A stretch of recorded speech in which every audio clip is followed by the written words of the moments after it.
தமிழ்நாடு பாஜக தலைவர் அண்ணாமலை மீது ஸ்ரீமுஷ்ணம் போலீசார் வழக்கு பதிவு செய்திருக்கிறார்கள். பெண் கொலை தொடர்பாக சர்ச்சைக்குரிய வகையில் பதிவிட்டதால் இந்த வழக்கானது பதிவு செய்யப்பட்டிருக்கிறது. கூடுதல் விவரங்களோடு இணைகிறார் செய்தியாளர் பிரேம். விவரங்களை பதிவு செய்யலாம். தமிழ்நாடு பாஜக தலைவர் அண்ணாமலை மீது கடலூர் மாவட்டம் ஸ்ரீமுஷ்ணம் போலீசார் அவதூறு வழக்கு பதிவு என்பது பதிவு செய்திருக்கிறார்கள். கடலூர் மாவட்டம் ஸ்ரீமுஷ்ணத்தில் தேர்தல் அன்று ஸ்ரீமுஷ்ணம் பகுதியை சேர்ந்த கோமதி என்ற பெண் கொலை செய்யப்பட்டால் இந்த கொலைக்கு திமுக கூட்டணிக்கு வாக்களிக்காததால் இந்த கொலை செய்யப்பட்டதாகவும் சமூக வலைதளத்தில் காணொலி மூலம் பரவலாக வைரலான செய்தி என்பது தவறான செய்தி என்பது வைரலானது.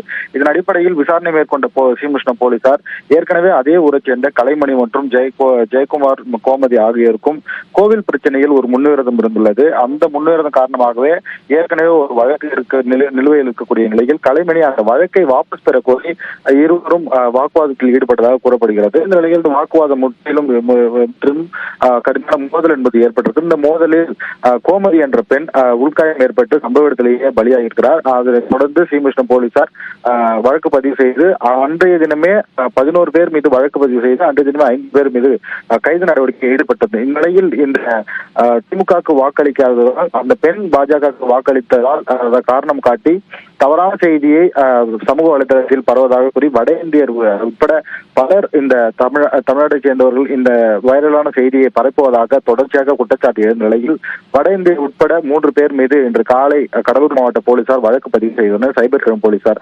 ஏற்கனவே 3 பேர் மீது வழக்கு பதிவு செய்த நிலையில் இந்த கொலையை சுட்டிக்காட்டி திமுகவினர் இந்த அராஜக போக்கை கண்டிப்பதாகவும் தமிழக பாஜக தலைவர் நேற்றைய தினம் ஒரு அறிக்கையினை ட்விட்டர் பக்கத்தில் எக்ஸ் தளத்தில் வெளியிட்டிருந்தார்.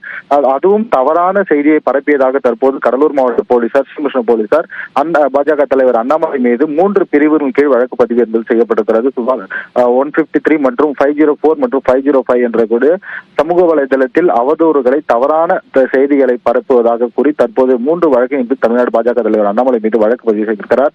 மேலும் இதே போல் தமிழ்நாடு முழுவதும் உள்ள இந்த தவறான செய்தியை பரப்புவதன் மீது தமிழ்நாடு முழுவதும் நடவடிக்கை மேற்கொள்ளப்பட்டிருக்கிறது. தற்போது திருச்சியில் கூட பாஜக பிரமுகர் 2 மீது தற்போது வழக்கு என்பது பதிவு செய்யப்பட்டிருக்கிறது. ஸ்ரீராம், விவரங்களை வழங்கியதற்கு நன்றி பிரேம்.